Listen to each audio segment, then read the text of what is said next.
Hi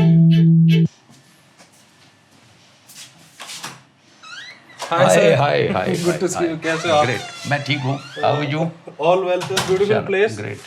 Come. बहुत खूबसूरत खूबसूरत आपने ये चीजें लगा रखी है.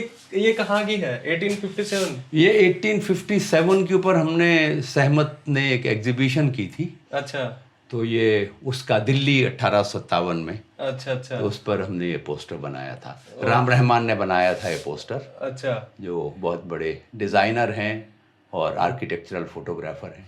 ओके. उनका बनाया हुआ है. एंड योर ब्रदर सब? हाँ, ये सफदर, ये जन्नाट्य मंच का पोस्टर है. हाँ. ये शर्ना दस्तूर का डिज़ाइन किया हुआ है. वो NID की पास आउट हैं और डिज़ाइनर हैं. तो ये उनका बनाया हुआ पोस्टर है. Sir do you miss your brother? All the time. All the time? Like every day?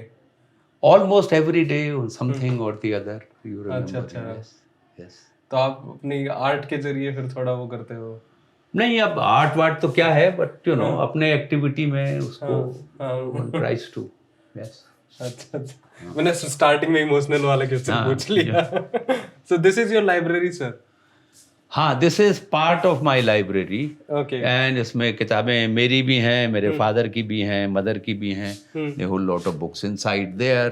अच्छा. तो और ये आपने क्या चांदी का रख रखा है? नहीं, ये तो वो मेरी वाइफ जब रिटायर हुई थी तो उनको उनके ऑफिस की तरफ से मिला. अच्छा. जी. और ये पुराना मैप शाहजहाबाद का? ये मैप 1850 में बना था. 1857 से बस 7 साल पहले. और ये खो गया था. अच्छा, खो गया तो था. मतलब किसी को पता ही नहीं था इसके बारे में. तो 2 डच या जर्मन कार्टोग्राफर्स थे. उन्होंने ये मैप ढूंढा और फिर कई साल काम करके उन्होंने उसको रिस्टोर किया, उस मैप को. अच्छा. और फिर उस मैप के चारों तरफ एक सेमिनार दिल्ली में हुआ था शाहजहानाबाद के नाम से. तो उसकी जो किताब छपी थी प्रोसीडिंग्स उस सेमिनार की, उसके साथ ये मैप मिलता था. Sir what do you like most about Shahjahanabad? सबसे खूबसूरत चीज क्या लगती है आपको? वेल, सबसे खूबसूरत कोई एक चीज तो ढूंढना मुश्किल है. लेकिन यूनिक? अब अगर आप इस मैप को देखें तो ये जो हल्के ग्रीन जो स्पेसेस हैं, ये सब गार्डन्स हैं. अच्छा. ये सब गार्डन्स थे. ये छोटे छोटे बड़े आपको सब जगह दिखेंगे. और जो ये नीला जहां जहां है, ये सब पानी था. अच्छा. तो इन घरों के अंदर, यहाँ पर, इधर पानी. तो ये उस शहर की प्लानिंग के अंदर access to water and to greenery, अच्छा, वो मुझे लाजवाब लगता है. अब ये शहर की बाउंड्री वॉल है पूरी, यहाँ पे नहीं है इस नक्शे में. ये बाउंड्री वॉल है और ये शहर के दरवाजे हैं. अच्छा. तो हर दरवाजे के बाहर ये बाउंड्री वॉल थी, उसके बाद पानी की ये नहर थी, उसके बाद फिर एक फसील थी. ओके. तो ये दिल्ली गेट है, ये तुर्कमान दरवाज़ा है, वो अजमेरी गेट है, लाहौरी गेट है, काबुली दरवाज़ा है, कश्मीरी दरवाज़ा है. ये सारे के सारे कितने दरवाजे थे यहाँ पे? 13 दरवाजे थे. 13 दरवाजे. 13 तो शुभ नहीं माना जाता. नहीं, वो 13 ही थे. तो अब शुभ अशुभ तो कौन जाने. तो और उसमें से कुछ तो इस शक्ल के दरवाजे थे, प्रॉपर दरवाजे. और जो जमुना नदी की तरफ खुलते थे, उनकी शक्ल थोड़ी अलग थी. ओके. तो निगमबोध दरवाजा था. ओके. उसके बाद केला घाट का दरवाजा था, बेला घाट का दरवाजा था, पत्थर घटी दरवाजा था, पानी दरवाजा था, खिजरी दरवाजा था, और फिर राजघाट दरवाजा था. ओके. फिर अंग्रेजों ने उसमें एक दरवाजा और जोड़ा, कलकत्ता दरवाजा. अच्छा, कलकत्ता दरवाजा. जब रेलवे लाइन दिल्ली आई है कलकत्ते से, उससे पहले उन्होंने वहां पर ऐड किया, कलकत्ता दरवाजा बनाया था. और जो पहला टेलीग्राफ ऑफिस था वो कलकत्ते दरवाजे के पास था. अच्छा. जैसे 1857 में जब बागी दिल्ली पहुंचे तो उन्होंने तार सबसे पहले काटे. अच्छा. तो किसी को पता ही नहीं था कि दिल्ली के ऊपर बागियों का कब्जा हो गया कई दिन तक. अच्छा. तो वो बागी ऐसे ही नहीं थे, सब योजना से हो रहा था काम. तो उन्होंने टेलीग्राफ के वायर काट दिए. उसके बाद यहाँ से कोई मैसेज ही नहीं जा सका. तो सर फिर धीरे धीरे फेल कहाँ पे हुए वो? फेल होने की बहुत सारे कारण थे, पर सबसे बड़ा कारण तो ये था कि हमारे जो दिल्ली के आसपास जितने रजवाड़े थे, उनमें कुछ को छोड़ के, जैसे राजा नाहर सिंह, ऐसे रजवाड़ों को छोड़ के बाकी सब तो अंग्रेजों के साथ थे। महाराजा पटियाला उनके साथ थे, जयपुर, जोधपुर, बीकानेर, ये सबके सब अंग्रेजों के साथ थे। तो बाकी जो थे वो तो यूपी और यूपी और बिहार के किसान थे, मध्य प्रदेश के छोटे किसान थे, जिनके बेटे फौज में भर्ती किए गए थे, और उन्होंने बगावत की थी क्योंकि उनके साथ जितना बुरा सलूक होता था। तो और 1857 से 30 साल पहले यूपी और बिहार के और बंगाल के 1/3 किसानों की जमीनों पे अंग्रेजों ने कब्जा कर लिया था। उनके बेटे मजबूर होके फौज में भर्ती होने गए और उनके साथ बदसलूकी होती थी। उन्होंने बगावत की, और वाजिद अली शाह, उनके वो तो गिरफ्तार हो गए थे, लेकिन उनकी बेगम ने बगावत की। बहादुर शाह जफर ने इनका साथ दिया, नानाजी बिठूर ने, कुंवर सेन ने, ये लोग थे।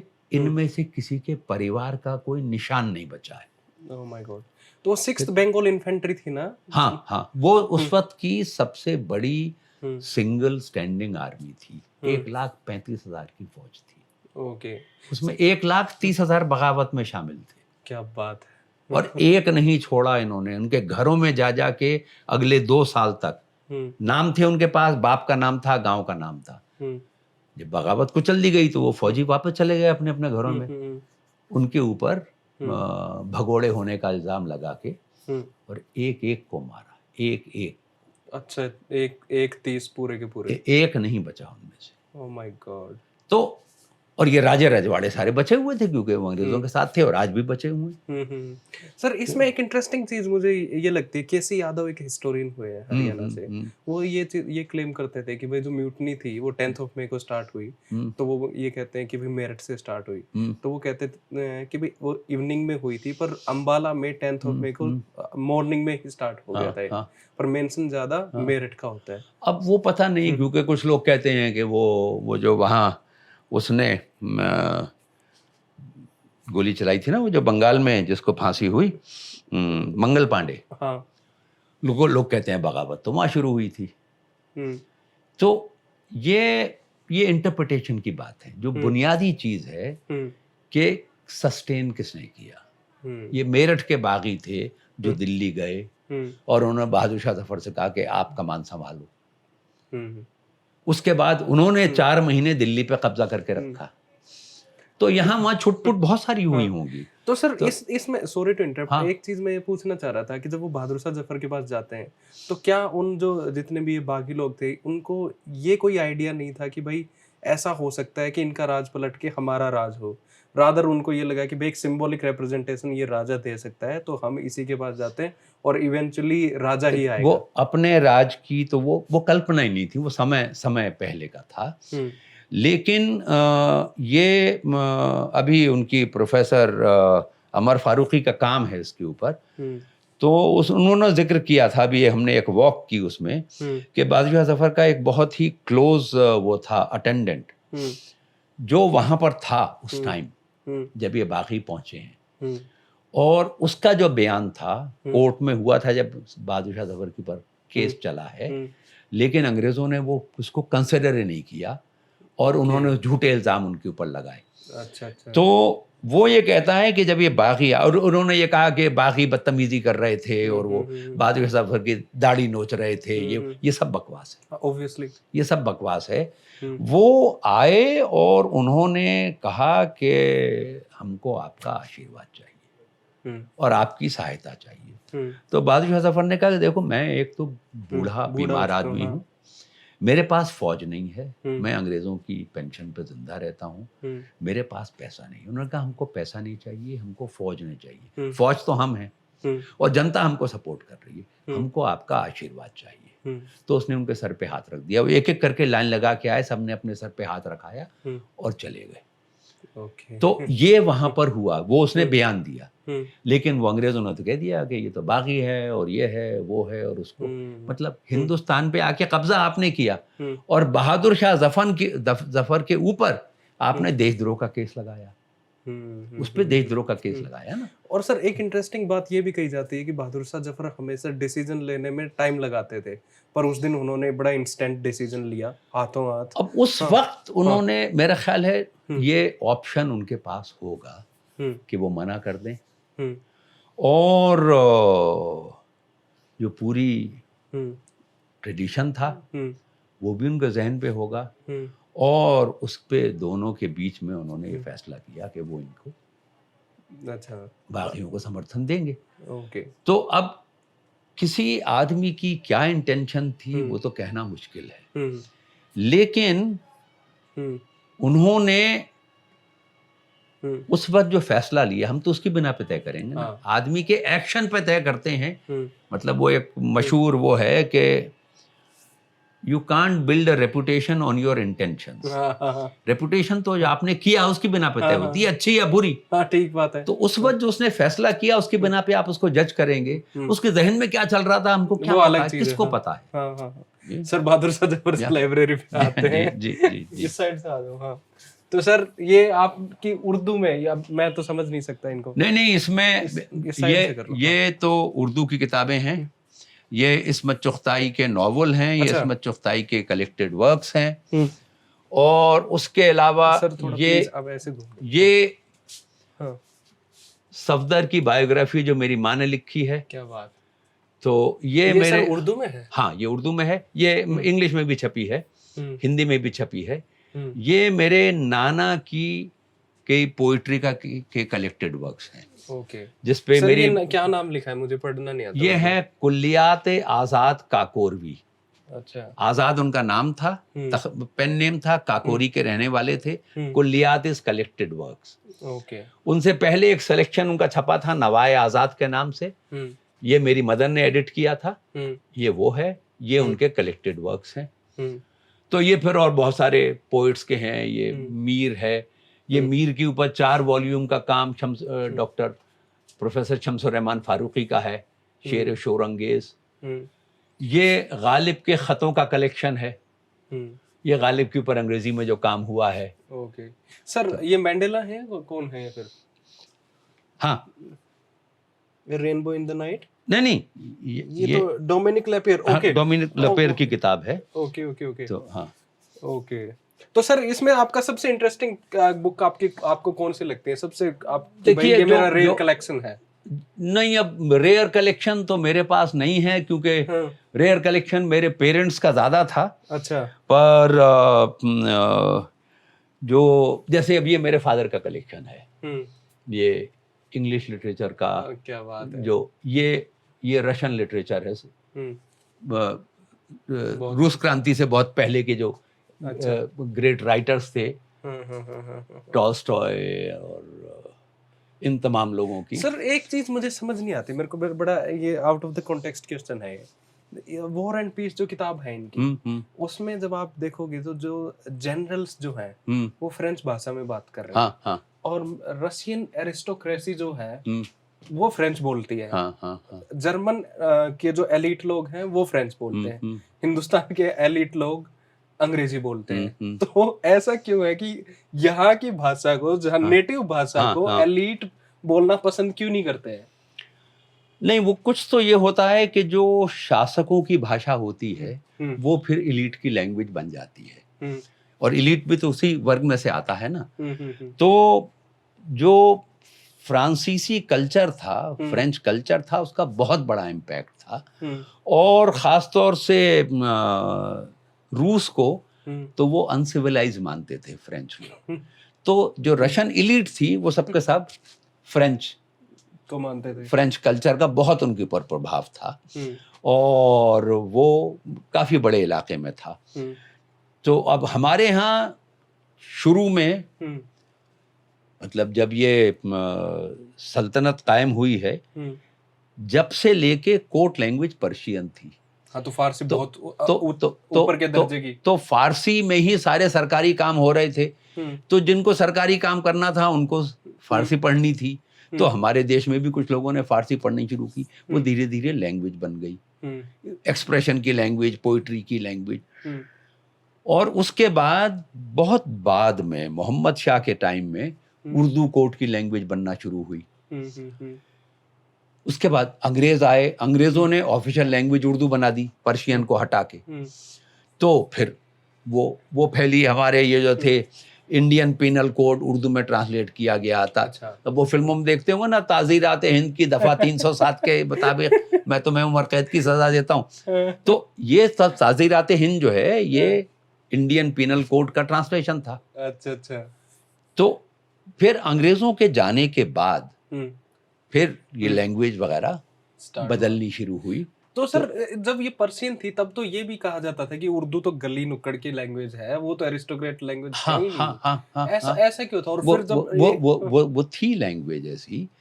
उर्दू जो जबान है वो जिस तरीके से विकसित हुई है वो आप ये समझिए कि एक फौज आती है। ओके। और फौज के जो कमांडर हैं, जो अफसर हैं, वो सब या तो तुर्की बोल रहे हैं या दरी बोल रहे हैं या पर्शियन बोल रहे हैं। और फौजी कौन है? फौजी तो हमारे किसानों के बेटे हैं। वहां से फौज लेके थोड़ी आते थे। 1000-2000 लोग आ गए, फिर यहाँ से भर्ती कर लिए। ये अपने वाले ही थे। अब फौजी हमारे वो भोजपुरी बोल रहे हैं, वो अवधी बोल रहे हैं, वो बुंदेलखंडी बोल रहे हैं, वो रोहिलखंडी बोल रहे हैं। ये सारी भाषाएं इनकी खिचड़ी बनती थी आर्मी कैंप में। ओके। और कमांडर जो है वो कमांड कैसे देगा? उसको तो वो जबान आती नहीं। तब ये मिक्सचर होना शुरू किया। जैसे तीर, अच्छा, फारसी का शब्द है, हिंदी का नहीं है। अच्छा। कमान, अच्छा, फारसी का शब्द है। अच्छा। और जब हमला होता था तो जो सबसे अच्छा धनुर्धर होता था वो अटैक करता था। उसने कमान संभाल ली। जिसने कमान संभाल ली वो कमानदार, जिससे इंग्लिश का लफ्ज कमांडर बना है। क्या बात। ठीक। तो इस तरीके से ये चीजें मिक्स हुई, आर्मी कैंप में मिक्स हुई, बाजार में मिक्स हुई। एक आदमी कालीन बेच रहा है, उसके पास ऐसा कालीन है जो 1 इंच में 40 नॉट्स हैं, और ऐसा कालीन भी है जिसमें 400 नॉट्स हैं। उनकी एक कीमत तो नहीं होगी। उस पे हैगलिंग होती थी। हैगलिंग काहे पे होगी? कितनी गिरा है? गिरा, अच्छा, जिससे सालगिरह बनती है। अच्छा, ठीक है, गांठ लगा दी, गिरा। तो ये शब्द भाषा में आए। फिरोज तुगलक के टाइम में उसने कुतुब मीनार की मुरम्मत कराई। तो एक वो था स्टोन मेसन जो पढ़ा लिखा था। उसने एक पत्थर की स्लैब बदली, उस पर अपना नाम लिखा। अच्छा, नाम तो मैं भूल रहा हूँ, लेकिन नाम के आगे उसने अपना प्रोफेशन लिखा। तो मान लो उसका नाम राम कुमार था, तो उस पत्थर की स्लैब पे खुदा हुआ है राम कुमार संगतराश। संगतराश फारसी में पत्थर पे काम करने वाले को कहते हैं। अच्छा। ये भाषा का शब्द बन गए थे, मजदूरों की भाषा का शब्द बन गए थे।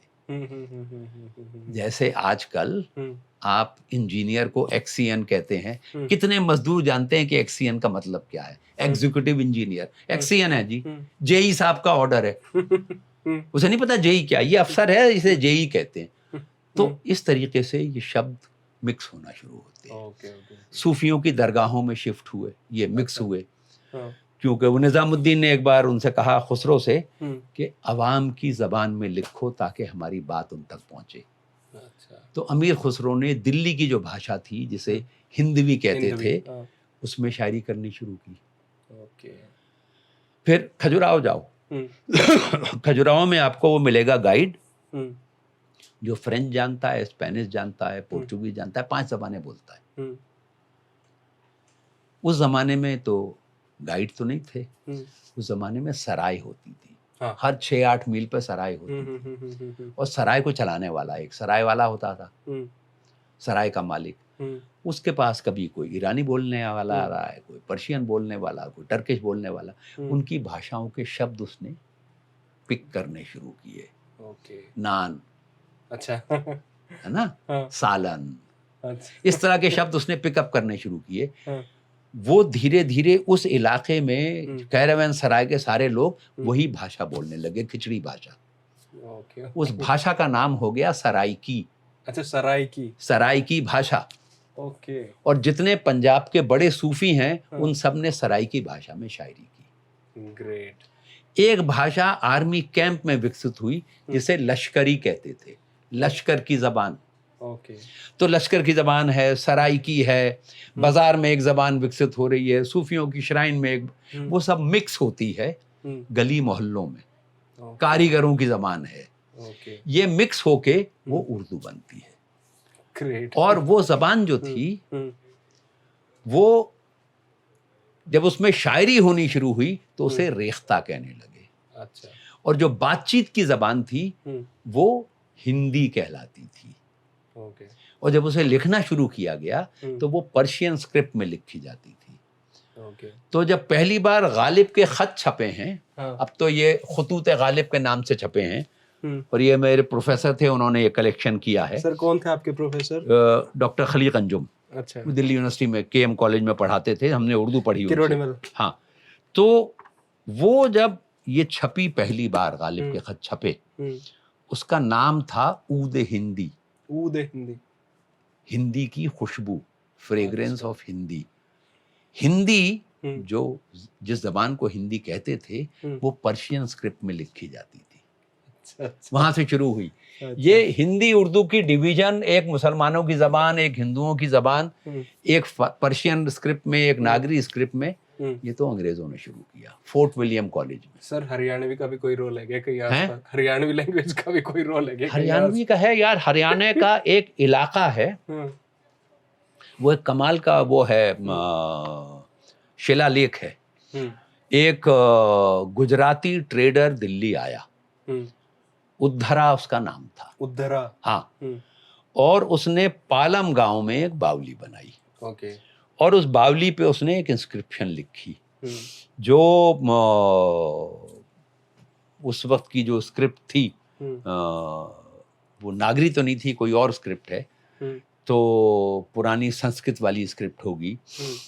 उसमें उसने लिखा कि मेरा नाम उद्धरा है, मैं व्यापारी हूँ, मैं गुजरात से आया हूँ, और पालम गांव में जनता के उसके लिए क्या कहते हैं वो, फॉर सोशल वेलफेयर, सामाजिक काम के, हाँ, ये मैं बावली बना रहा हूँ। पालम दिल्ली में है, दिल्ली हरियाणा में है। 13वीं शताब्दी में हरियाणा नाम के एक इलाके का जिक्र था और दिल्ली हरियाणा में आती थी। तो जब हरियाणा बना है, हरियाणा सरकार ने कहा पत्थर हमको दे दो, ये पहली बार हरियाणा का जिक्र लिखित में आया है 13वीं शताब्दी में, मोहम्मद बिन तो वो गयासुद्दीन बलबन के समय में। तो वो पत्थर हरियाणा में है कहीं, अच्छा, किसी म्यूजियम में होगा। अच्छा, या पालम में नहीं है अब? नहीं, वहां नहीं है। पालम की तो बावली से उखाड़ लिया था। अच्छा, तो उसकी कॉपी सर सैयद अहमद ने अपनी किताब में लिखी, जो दिल्ली पे उनकी किताब थी, आसार सनादीद। इसमें वो जो उस पर टेक्स्ट था उसकी कॉपी है, वो मुझे ढूंढनी पड़ेगी, पर इसमें है, मैंने देखी है। अच्छा, तो वो सर सैयद ने कॉपी करवाई और उसका तर्जुमा करवाया। अच्छा, और फिर बाद में एक पीएचडी थीसिस पुष्पा गुप्ता का है, अलीगढ़ यूनिवर्सिटी से किया उन्होंने, संस्कृत इंस्क्रिप्शंस ऑफ द सल्तनत पीरियड।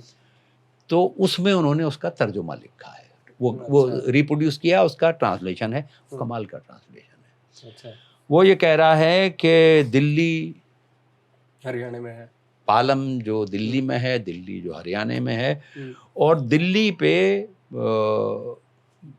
पृथ्वेंद्र बलबन की हुकूमत है। बलबन को वो पृथ्वेंद्र कहता है। ऐसा क्यों सर? तो उससे पूछते। हाँ?